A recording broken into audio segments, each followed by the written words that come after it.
What does it mean to be a man in Hollywood? For decades, the answer seemed carved in stone. Square jawlines, stoic silences, clenched fists. The screen adored those who smoked without flinching, fought without feeling, and kissed without trembling. Masculinity, for the longest time, was a rigid costume stitched by studios, and actors wore it even when it didn't fit. But behind the velvet curtain, a different kind of man emerged. Some were quietly defiant, others brazenly complex. They didn't just act, they existed as contradictions, gentle but fierce, broken yet magnetic, vulnerable and unshakably strong. They shattered the mold, not with rebellion, but with authenticity. They taught Hollywood that manhood isn't about domination, it's about depth. That silence can speak louder than violence. That to cry on screen isn't weakness, but an act of radical courage. This is not a list of heartthrobs or forgotten icons. This is a countdown of 20 stars who rewrote the very definition of manhood, not just in cinema, but in culture. Some paid a price for being ahead of their time. Others became timeless because they dared to be different. Who do you think was the most fearless man in Hollywood? Not with his fists, but with his truth. A.E.A. Hasson, Montgomery Clift. The fragility that shattered the mold. He never raised his voice. He never needed to. While other leading men strutted across screens with bravado, Montgomery Clift introduced something radical to the image of masculinity: fragility. His eyes didn't pierce, they trembled. His voice wasn't commanding, it cracked just enough to feel real. And that subtle vulnerability was more powerful than any punch thrown on screen. In A Place in the Sun, he portrayed anguish with such aching restraint that it left audiences breathless. In From Here to Eternity, he gave us a soldier not driven by bloodlust, but by internal conflict and quiet honor. These were not performances, they were revelations. Clift wasn't acting out pain. He was pain, bottled in a beautiful, broken frame. Off-screen, he defied the era's norms even more. He refused to marry for publicity. He resisted the studio system's demands to conform, even as it quietly punished him. After the car crash that disfigured his face, he could have disappeared. Instead, he kept acting not to preserve vanity, but to prove that manhood could survive being shattered. Montgomery Clift didn't just challenge Hollywood's idea of what a man should look like. He dared to show what a man could feel like. Was it courage, or a kind of quiet defiance that made him Hollywood's most reluctant revolutionary? AGA-2, Paul Newman, kindness as rebellion. He had the eyes of a movie god, but the soul of a man uninterested in worship. While others flexed muscles or lit cigarettes with practiced apathy, Paul Newman made kindness his weapon. In Cool Hand Luke, he played a man who refused to break, not with rage, but with a half smile and silent resolve. In The Verdict, he gave voice to broken men who still believed in justice. There was power in his restraint. He never yelled to prove dominance. He whispered, and the world listened. Off-screen, he dismantled the archetype even further. He stayed married. He gave away his fortune. He laughed at vanity, yet somehow redefined cool. He wasn't acting like a good man. He was one, and that made him dangerous to a system built on performative masculinity. Newman's rebellion wasn't loud. It was subtle, persistent, and deeply human. He didn't break the mold, he outgrew it. What's more, revolutionary, to fight the system or to thrive without ever becoming it. AGE-3, James Stewart, the gentleman weaponized. He was Hollywood's everyman, which made him the most dangerous man of all. James Stewart didn't punch, he pleaded. He didn't dominate, he endured. And somehow, that endurance had more weight than violence. In It's a Wonderful Life, he spiraled into despair, not with melodrama, but with the quiet, relatable ache of a man who'd lost his sense of worth. In Mr. Smith Goes to Washington, he stood alone, trembling, but unyielding. During World War II, he didn't play a soldier, he became one, flying bomber missions, returning not as a conquering hero, but as a man changed by the horror he refused to dramatize. His post-war performances darkened. The stammer turned into something haunted. That awkward charm became the shell of someone who had seen too much. James Stewart proved that goodness was not weakness. That decency, when tested, becomes a form of steel. Was his greatest act not his performances, but the fact that he made virtue cinematic? 1-4, Sidney Poitier, dignity as detonation.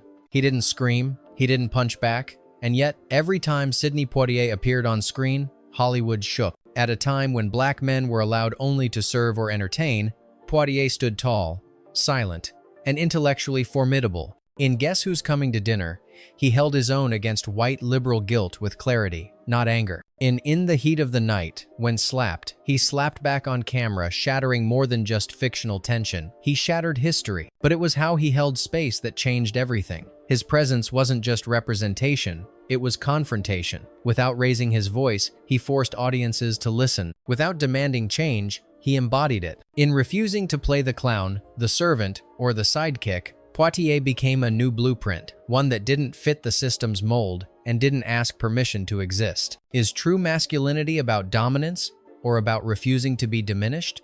AGAT-5. Richard Burton. Masculinity as self-destruction. He had the voice of a prophet and the soul of a man, always one breath away from collapse. Richard Burton didn't just perform masculinity, he dismantled it in real time. His Hamlet wasn't noble, it was fractured. His Antony wasn't regal, it was raw and drunk on both love and war. Even off-screen, his life was a paradox. The literary intellect who lived like a bruiser, the theater purist who sold out for millions, the romantic who kept burning the one thing he loved most, Elizabeth Taylor. Burton's masculinity was not aspirational. It was terrifyingly honest. There was no pretense, only contradictions. He read poetry like it was whiskey, and drank whiskey like it was truth serum. Hollywood wanted to tame him, but you can't mold what keeps breaking itself apart. Was Richard Burton performing masculinity or confessing the impossibility of ever living up to it? 1-6. Marlon Brando. The instinct that refused to behave.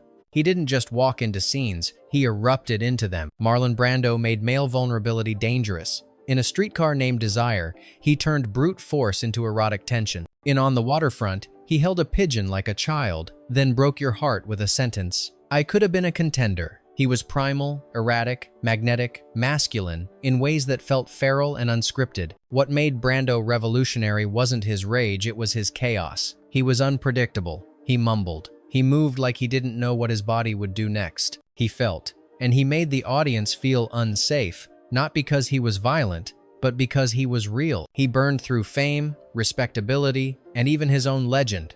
He couldn't be branded. He was a storm wearing human skin. Did Brando invent a new masculinity, or just stop pretending like the old one ever fit? AGA-7. Gregory Peck. Strength without swagger. He never needed to prove himself. That was his power. In a world of clenched jaws and cocked fists, Gregory Peck carried himself with a quiet moral gravity. As Atticus Finch in To Kill a Mockingbird, he didn't just deliver justice, he modeled it. He stood in a courtroom, surrounded by hatred, and never raised his voice. He didn't have to.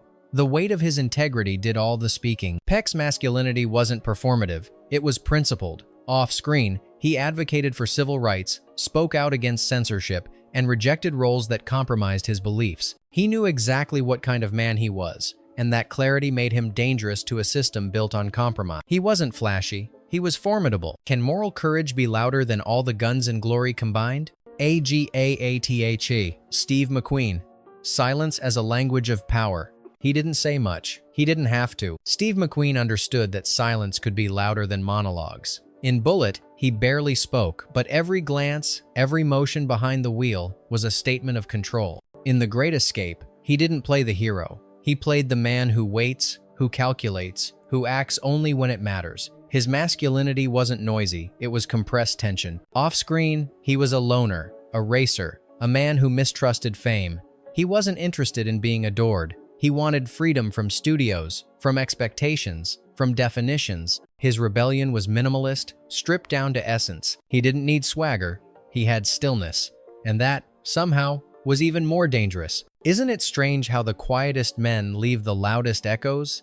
AW-9. Clint Eastwood. The solitude that became myth. He never asked for understanding. He only demanded space. Clint Eastwood's rise was built on the archetype of the lone gunslinger, but he didn't stop there. Over decades, he mutated that image, transforming the cowboy into a philosopher, the avenger into a ghost of regret. His roles in Unforgiven and Gran Torino were not about killing, they were about the cost of having killed. His masculinity was not the absence of feeling, it was the burial of it. And in that burial, he forced audiences to consider what was lost. Tenderness, trust, redemption. Eastwood didn't just play tough men, he played men trying to remember why they were tough in the first place. He made solitude cinematic, and then he made it feel like a warning. Is strength still strength when it comes wrapped in silence and sorrow? Hassan 0. William Holden, the man Hollywood used up. He looked like the ideal, until the cracks began to show. William Holden had it all: the jawline, the charm, the spotlight. But underneath, there was a man wrestling with irrelevance, with disillusionment, with the slow erosion of meaning. In Sunset Boulevard, he didn't just play a screenwriter selling out. He was that man trapped in a system that chewed up sincerity and spat out cynicism. Later in Network, he was the voice of weary wisdom, the man who'd seen too much, said too little, and finally spoke up too late. Holden's masculinity wasn't aspirational. It was exhausted, and in that exhaustion, there was truth. He wasn't a legend because he stood tall. He became one because he showed us what it looked like to fall slowly, with eyes wide open. What happens when being the man means being the first to break? Hashunon Jack Nicholson, the madness that made sense. He didn't play crazy, he dared you to call him that. Jack Nicholson turned chaos into charisma. In One Flew Over the Cuckoo's Nest, he wasn't just rebelling against the system, he made rebellion feel like survival. His grin wasn't warmth, it was a warning. His eyebrows alone could outact an entire generation. But beneath the theatrics was always precision, calculation, pain. What made Nicholson dangerous was that he brought humanity to his madness. His characters weren't monsters, they were men pushed too far, or simply seeing too clearly. In The Shining, he showed how fragility masquerades as menace. In Chinatown, he revealed that cynicism might be the last refuge of the honest. Jack didn't fit into Hollywood. He warped Hollywood around himself. When you put on the mask of madness, what happens when it stops coming off? AGAH1 Hasson 2. Burt Lancaster, the body politic. He was brawn. He was Broadway. He was both fists and freedom. Burt Lancaster began as a circus acrobat, morphed into a Hollywood hunk, and then almost imperceptibly became an intellectual force. He didn't just play strong men, he played complicated ones. In Elmer Gantry, he was a preacher selling salvation like a con man. In Birdman of Alcatraz, he gave tenderness to a killer. Off-screen, he fought for civil rights, opposed McCarthyism, and championed progressive politics. He was a muscle-bound idealist, a man who believed cinema could challenge as much as it could entertain. While other stars protected their image, Lancaster used his for leverage and not always for comfort. He proved that masculinity could be athletic and articulate, spiritual and subversive. Can a strong man still shake the world without ever raising his voice? AEGA, Hasson 3, Warren Beatty, the star who controlled the script. He didn't just act. He orchestrated. Warren Beatty understood that the real power in Hollywood wasn't being in front of the camera, it was owning what the camera saw. He seduced the industry the way he seduced audiences, slowly, deliberately, with full control. In Shampoo, he exposed the emptiness behind beauty. In Reds, he turned politics into passion. While others chased roles, Beatty created them. He blurred the line between star and mogul, heartthrob and ideologue. He was never just a pretty face, he was a mind behind a mask, and that mask never slipped unless he let it. His masculinity wasn't reactive, it was curated. Every glance, every pause, every headline calculated. And yet, behind the polish, there was always a sense that he knew exactly what it cost to stay in control. Is true power silent? Or is it simply dressed better than the rest? Hasson 4, Alain Delon, the ice beneath the beauty. He was beautiful, but it wasn't warmth, it was a kind of danger. Alain Delon didn't perform masculinity, he distilled it. In Le Samurai, he moved like a ghost in a tailored suit, silent, unreadable, lethal. His characters didn't talk, they observed, calculated, waited. He wasn't the kind of man who fought for attention. He made the world turn to see what he would do next. Delon brought a uniquely European detachment to stardom. There was no need to explain, no need to justify. His masculinity was cool, almost surgical, built not on bravado, but on control. Yet behind the aloofness, there was melancholy. A man who knew too much to trust the world, and too little to escape it. He didn't explode, he froze. And in doing so, he became a mirror the audience couldn't look away from. Can someone be both hollow and hypnotic and still feel like the most masculine presence in the room? On Haitian 5, Robert Redford, the golden boy with a rebel soul. He looked like a dream. He chose to make it political. Robert Redford had the face of American mythology, sun-kissed, clean-cut, effortless. Hollywood would have gladly cast him in 1,000 romantic leads. But Redford had other plans. In All the President's Men, he made journalism a battlefield. In The Candidate, he turned charm into a critique of democracy.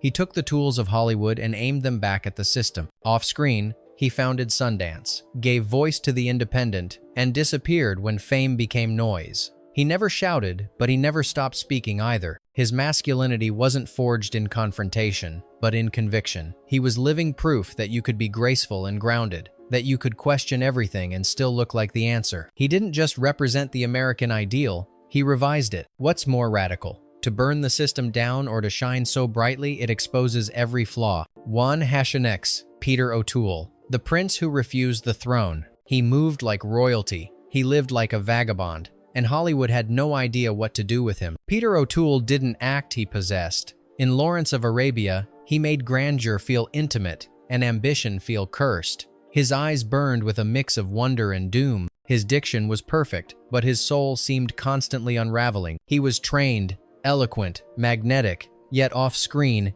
he chased chaos. He drank too much, joked too darkly, and turned down knighthood, not out of humility, but defiance. He refused to be polished, even as his every gesture screamed elegance. His masculinity was Shakespearean, layered, lyrical, on the verge of madness. He didn't want to fit, he wanted to haunt. Can a man be both myth and mess and still remain unforgettable? Hassoon 7, James Coburn, cool as a philosophy. He didn't rush, he didn't explain, he didn't need to. James Coburn embodied a masculinity that didn't announce itself, it just existed. He wasn't loud, but he lingered. In The Magnificent Seven, he spoke with movement more than words. In Pat Garrett and Billy the Kid, he carried death like an old friend. He wasn't trying to steal the scene gave itself to him. Coburn's appeal came from his ease. The lean frame, the raspy voice, the half-smile that made you think he knew something you didn't. He brought stillness into a business addicted to noise. And somehow, that made him more powerful. He didn't chase myth. He became it by doing less and meaning more. Is there strength in not needing to be noticed because you know you always are? Hassoon 8, John Cassavetes, the soul stripped bare. He didn't portray men, he exposed them. John Cassavetes wasn't interested in heroes. He was obsessed with raw, unruly, unfiltered humanity. In Husbands and a Woman Under the Influence, he explored male fragility like a surgeon without anesthesia. There were no clean lines, no easy answers, just men stumbling through intimacy, friendship, failure. His masculinity was messy, and that was the point. He didn't play it safe. He made the audience uncomfortable. He directed like he lived, intuitively, chaotically, truthfully. While others hid behind crafted personas, Cassavetes laid himself bare even when it hurt to watch. He didn't act like a man. He questioned what a man even was. What if the bravest thing a man could do was to admit he didn't have it all figured out? Hassoon, Harvey Keitel, the wound that walked. He walked like a fighter, but always looked like he'd already lost something. Harvey Keitel redefined male intensity. In Mean Streets, he was a man split between faith and fury. In Bad Lieutenant, he descended into shame with no filter, no vanity, no safety net. He didn't hide the darkness. He dragged the audience into it. Keitel's masculinity was bruised, trembling, raw. He made pain visible without explanation. He didn't cry to manipulate. He cried because there was nothing else left. And in doing so, he broke the rule that men must always be composed. He gave us the post-war, post-myth man, sacred and profane in the same breath. He made us ask, how much can one man lose and still call himself whole? Isn't there a kind of strength in falling apart on purpose and in public? #20, Daniel Day-Lewis, the last of the mythmakers. He didn't play roles. He disappeared into them and sometimes never came back. Daniel Day-Lewis wasn't just an actor, he was a craftsman of identity, sculpting men out of silence, obsession, and pain. In My Left Foot, he gave dignity to limitation. In There Will Be Blood, he transformed capitalism into a character and made its face terrifyingly human. In The Age of Innocence, he whispered repression so convincingly it shattered hearts. What set Day-Lewis apart wasn't just his method, it was his totality. He didn't perform masculinity, he embodied its ghosts. The father, the tyrant, the dreamer, the destroyer all lived within him, layered and simmering. And then, with haunting clarity, he walked away from it all. His final act wasn't a role, it was refusal. Refusal to chase legacy. Refusal to play the game. A man who proved that to vanish on your own terms might be the most masculine gesture of all. Is the most powerful myth the one that ends before anyone can break it? Bonus fact, the photograph that was never published. In the archives of Life magazine lies a photograph that never made it to print. It shows three men, Montgomery Clift, Paul Newman, and Marlon Brando, standing side by side on a studio lot in 1956. The image is haunting not because of who they were, but because of who they had not yet become. Newman still uncertain, Brando still untouched by self-destruction, Clift already beginning to vanish. The photographer later said it was the quietest shoot he ever witnessed. No banter, no ego, just three young men, all of them beautiful, all of them carrying something unspoken behind their eyes. Something weightier than fame, something closer to fear. That image was shelved. Editors felt it was too stark, too sad, too fragile for public consumption. But maybe that's what it captured best. Not a moment of glory, but a collision of futures. One man who would survive through empathy, one who would rebel through chaos, and one who would never truly heal. They weren't just redefining masculinity, they were warning us what it might cost. Would you rather be remembered as a legend or understood as a man? Hollywood has never lacked men. It has lacked space for men to be complicated. These 20 stars didn't just act, they embodied contradictions that rewrote what it meant to be strong, to be wounded, to be seen. They weren't perfect. That's what made them unforgettable. But here's the question: which version of manhood truly lasts the myth, or the man who dares to unmake it? Let us know which story stayed with you, and which one you think the industry still isn't ready to tell. And if you're drawn to the truths hidden beneath the spotlight, subscribe, share, and join us as we keep peeling back the curtain.